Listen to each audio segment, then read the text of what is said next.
Hi guys, this is Asal. I'm studying for the bar and I wanted to review my notes with you. In my last video, I described self-defense, and in this video, I'm going to be talking about defense of others and defense of property. So I'm going to jump right into it. I'm going to start with defense of others.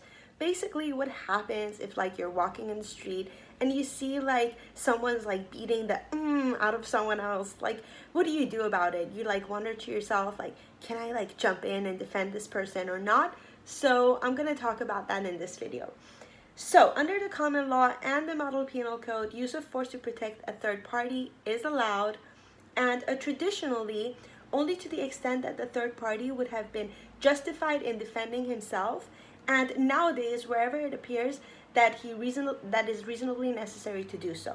So there are three criteria to allow defense of a third party.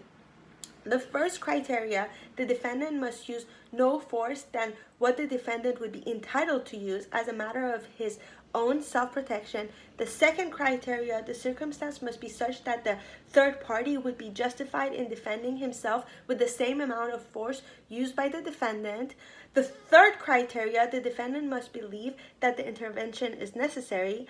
And yeah, that's pretty much everything that I wanted to describe under the model penal code, defense of the third party. And there's also a requirement of retreat under the model penal code if doing so would guarantee the third party's complete safety, and if the third party would be legally required to retreat and could do so with complete safety. Okay, so I'm going to jump back to the common law. Under the common law, protect against threat to property. Okay, so we just talked about threat to another person, and now it's a threat to property. A defendant may use force if he or she reasonably believes it's necessary to protect against a threat to real or personal property. So there are some limitations to that. The limitation to the use of force to protect against threats to property. The first one, the defendant cannot use a deadly force. The second one, the defendant cannot use any force if there's time to lawful measures. And third, before using force, the defendant must request the person posing the threat to deceased.